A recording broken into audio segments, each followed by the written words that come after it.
Merci. Merci. Monsieur Neuvy, vous avez la parole. Merci, Monsieur le Président. Mes chers collègues, d'abord, ma contribution au débat va s'articuler autour de 5 points. Je vais essayer d'être très rapide. Le premier point concerne la teneur de nos débats.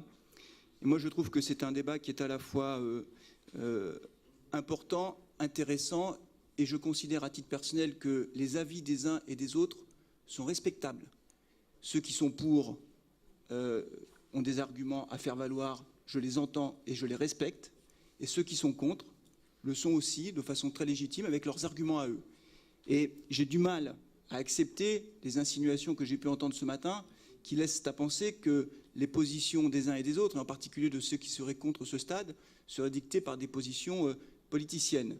En ce qui me concerne, et concernant ce projet métropolitain, et là je suis d'accord sur l'idée que c'est un projet métropolitain, c'est un projet qui avait été annoncé dans le cadre de la campagne électorale de Clermont-Ferrand, la ville de Clermont-Ferrand. Il se trouve que moi je suis ici parce que je suis le maire de Sébaza, avec ma collègue Jocelyne Chalut, nous représentons les Sébazaires, et que je ne suis évidemment pas lié par une promesse électorale qui a pu être faite à Clermont-Ferrand. Donc aujourd'hui, ma position est celle de quelqu'un qui est libre et qui évalue le projet qui lui est présenté aujourd'hui en toute liberté. Je précise également que mes positions, d'une façon générale, quel que soit le sujet, ne sont pas dictées par celles et ceux qui pourraient penser comme moi. Et je vais être encore plus clair, je ne pense pas pouvoir dire que j'ai beaucoup d'affinités politiques avec les élus de la France Insoumise, par exemple, mais ce n'est pas parce que sur un dossier précis, je pense la même chose ou j'ai la même position que je vais changer de position par principe en disant puisque tel ou tel groupe politique pense ça, eh ben, je vais penser l'inverse. Non, ma conviction, je me la forge en mon âme et conscience, et c'est ce que je vais essayer de vous présenter là, dans ces quelques minutes. Concernant le vote à bulletin secret, alors c'est étrange parce que j'ai entendu beaucoup d'arguments de personnes qui ne comprennent pas pourquoi on pourrait demander un vote à bulletin secret, mais pour une raison extrêmement simple. Le vote à bulletin secret est le seul mode de scrutin qui garantit la liberté totale de vote en âme et conscience. Loin des consignes de groupe, loin des injonctions des uns et des autres, qu'on soit pour ou qu'on soit contre d'ailleurs. Les positions de groupe sont celles qui sont, mais la seule façon de garantir la liberté totale de vote, et vous l'avez dit, Monsieur le Président, et je suis d'accord avec vous, il faut que le vote soit libre, c'est un vote à bulletin secret que je réclame, évidemment. Je précise quand même, pour celles et ceux qui l'auraient oublié, que le maire d'une ville et les adjoints d'une ville sont élus à bulletin secret, parce qu'effectivement, il y a besoin d'être sûr que les élus municipaux qui vont désigner leur maire le fassent très librement. Donc c'est extrêmement banal quand il y a un vote important. Et je précise enfin, Monsieur le Président, puisque vous avez demandé en début de séance que le vote soit public, je voudrais dire que le Code général des collectivités territoriales et la jurisprudence sont extrêmement clairs. Quand il y a une concomitance des demandes sur vote public et vote à bulletin secret, c'est le vote à bulletin secret qui l'emporte. Deuxième point, concernant le stade de 30 000 places. Et là, je vais faire le lien du coup avec ce qu'a dit mon collègue maire de Landes à l'instant, et aussi ce que d'une certaine façon, Olivier Arnal a pu avancer tout à l'heure comme argument, qui est de dire au fond, moi je ne vote pas le stade de 30 000 places, je vote un stade de 16 000 places. Je suis désolé mes chers collègues, mais il faut simplement lire la délibération. Ce qui est proposé aujourd'hui, c'est bien une maîtrise d'œuvre pour un stade de 30 000 places. C'est très clair. Et 30 000 places, maîtrise d'œuvre d'un stade de 30 000 places. Maîtrise d'œuvre d'un stade de 30 000 places, c'est écrit. Il y a un phasage. Il y a un phasage. Il y a un phasage. Oui, il y a un phasage, mais c'est une maîtrise d'œuvre de 30 000 places. Et donc j'ai eu l'occasion d'échanger avec différents élus sur ce projet-là, évidemment pour me forger ma conviction, et j'ai entendu des arguments qui étaient de deux ordres par rapport à ça. Le premier, je passe vite, parce qu'il peut paraître anecdotique, quoique, qui était de dire, au fond, quand la phase 2 arrivera, moi je ne serai plus aux affaires, et donc ça ne me concernera plus. Je passe vite parce que je considère que quand on est un élu responsable, et qu'on engage les finances publiques, et on les engage sur du très long terme, les décisions qu'on prend aujourd'hui auront des conséquences sur du long terme, pour la collectivité, pour les finances publiques, et donc il faut être responsable et ne pas se défausser éventuellement sur le fait qu'on ne sera plus aux affaires. Pour celles et ceux qui seront encore aux affaires, il y en aura quelques-uns parmi nous, quelques-unes, au moment où la phase 2 arrivera. Ceux qui auront voté pour la maîtrise d'œuvre à 30 000 places voteront contre la phase 2 en disant « j'étais pour le projet initial de 30 000 places tel qu'il nous a été présenté et je vote contre la phase 2 ». En clair, je suis contre le projet aujourd'hui, mais je vote pour. Il y a un problème clair de cohérence de vote. C'est un projet, et je le dis, mais je sais que vous le dites, mais je ne mets pas en doute ta sincérité. Simplement, j'attire ton attention, à toi et puis tous ceux qui pensent pareil, sur le fait que ce n'est pas un stade de 16 000. Si ça avait été un stade de 16 000 ou 20 000 places, c'était complètement différent. Aujourd'hui, et ça a été dit à plusieurs reprises, c'est bien un stade de 30 000 places qui est proposé. Premier point.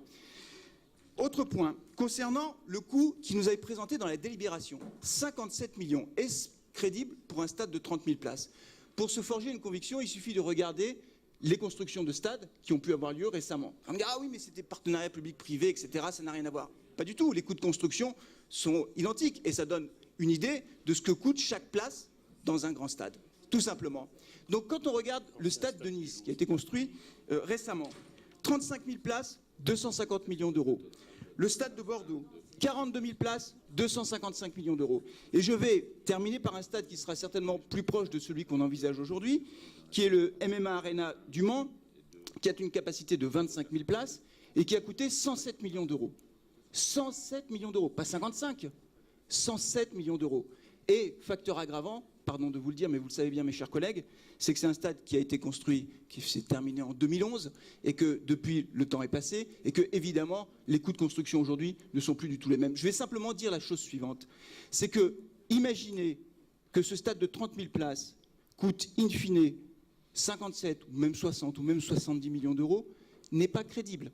Ça coûtera beaucoup plus, beaucoup plus, beaucoup plus. Quatrième point, concernant le financement, avons-nous les moyens? Restons à 70 millions d'euros. Imaginons que nous soyons plus malins que les autres, plus forts que les autres, et que nous soyons capables de construire un stade de 30 000 places pour 70 millions d'euros. Avons-nous les moyens aujourd'hui d'investir une telle somme dans cet équipement? La réponse est non. Il suffit de se replonger dans notre budget 2018, que nous avons voté récemment, pour constater plusieurs choses. La première chose, c'est que l'endettement de notre collectivité est passé en 2 ans de 90 à environ 150 millions d'euros. De constater également que de grands projets ont été lancés, qu'on a en quelque sorte engagé potentiellement des millions, des dizaines de millions d'euros dans des grands projets, je ne vais pas les citer, on les connaît, donc et d'ailleurs qui ont été votés, ce qui prouve qu'il n'y a pas de posture politicienne sur le grand stade. Et que ces grands projets-là, que ce soit Grande Scène Nationale, Grande Bibliothèque, il y a les travaux de la médiathèque de Croix-Nérac qui démarrent, etc., les dépenses sont à venir. Nous ne les avons pas encore passées dans les budgets. Et que donc aujourd'hui, très clairement, nous n'avons pas les moyens de ce grand stade, sauf, et là je voudrais remercier mon collègue Dominique Adneau, qui au fond a anticipé sur ce que je voulais dire, mais il l'a dit avec beaucoup plus de conviction que moi, et donc du coup je vais passer vite, sauf évidemment si dès 2020, le levier fiscal est activé. Moi, je respecte tout à fait les convictions des élus qui pensent que le levier fiscal, il faut l'activer, il faut l'activer, il faut l'activer. C'est une position légitime. Simplement, ce que je dis à mes collègues qui sont pour ce projet de stade de 30 000 places et qui pensent qu'il ne faut pas augmenter la fiscalité, l'un et l'autre sont incompatibles. Lancer ce grand stade, c'est acter aujourd'hui une augmentation de la fiscalité en 2020. Il n'y aura pas les moyens financiers de faire autrement. L'année prochaine, il y aura 3,8 millions d'euros de moins dans nos recettes de fonctionnement. Donc, il n'y aura pas le choix. Voter le grand stade, c'est voter l'augmentation d'impôts dans 2 ans. Enfin, dernier point. Concernant la jauge du stade, est-ce qu'il faut un stade de 30 000 places? Je vais vous donner quelques chiffres qui sont publics, qui sont les chiffres qui sont disponibles sur le site internet de la Ligue nationale de football, que Madame la vice-présidente doit connaître par cœur, évidemment. Quand on regarde la moyenne de spectateurs au Clermont Foot depuis le début de la saison, nous sommes à 3 167 spectateurs. La moyenne, 3 000, les chiffres sont clairs, c'est 3 000 spectateurs de moyenne. La moyenne en Ligue 2 aujourd'hui, c'est 6 529 spectateurs. Elle est assez haute en réalité pour une raison simple, c'est qu'il y a le club de Lens qui tire tout le monde vers le haut avec plus de 23 000 spectateurs de moyenne. Le deuxième club derrière Lens, aujourd'hui, c'est Nancy avec 11 000 spectateurs de moyenne. Pas 25 000, pas 20 000, 11 000. Imaginons que demain, et on peut l'espérer effectivement, et c'est tout le suspense de cette fin de saison, que le Clermont Foot monte en Ligue 1. Quelles sont les fréquentations moyennes des clubs de Ligue 1? Là encore, je n'invente rien puisque ce sont des chiffres qui sont publics et officiels. En moyenne, aujourd'hui, en Ligue 1, vous avez 25 000 spectateurs sur la partie haute, les grands clubs, c'est-à-dire qu'on inclut Marseille, Paris Saint-Germain, etc. Quand on regarde la moyenne par club maintenant, vous avez Toulouse. Toulouse, 15 000 spectateurs de moyenne. Metz, 15 074 spectateurs. Montpellier, 13 500 spectateurs, Montpellier. Ils sont en Ligue 1 depuis des années. 13 000, pas 30 000. 13 000 spectateurs. Troyes, 12 064 spectateurs. Dijon, 12 053. Angers, qui est à peu près de notre taille, 10 800 spectateurs en Ligue 1. Et Amiens, 9 446. Quand on regarde le rapport de la Cour des comptes qui a été publié en septembre 2017 sur le bilan des financements publics des grands stades, de l'agrandissement des stades pour la Coupe d'Europe 2016, puisque je rappelle qu'à cette époque, l'État a financé la construction de nouveaux stades, l'agrandissement de nouveaux stades, puisqu'il y avait un intérêt public qui était l'organisation de cette Coupe d'Europe, que nous ne bénéficierons pas d'argent de l'État pour ce projet-là.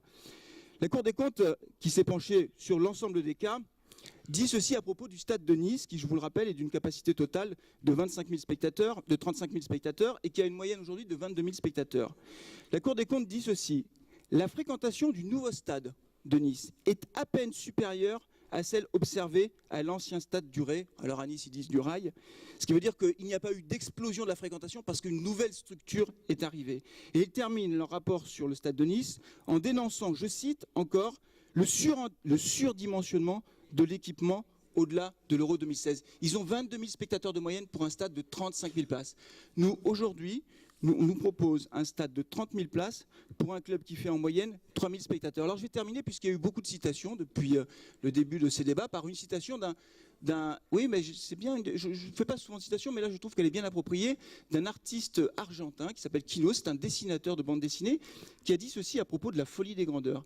Il a dit, le problème avec la folie des grandeurs, c'est de savoir où s'arrête la grandeur et où commence la folie. Et bien quand on a 3 000 spectateurs de moyenne et qu'on veut faire un stade de 30 000 places, je laisse libre chacun de juger où s'arrête la grandeur. Merci. Monsieur Masselot, vous avez la parole. Merci, Monsieur le Président, mes chers collègues. Que va-t-on faire ?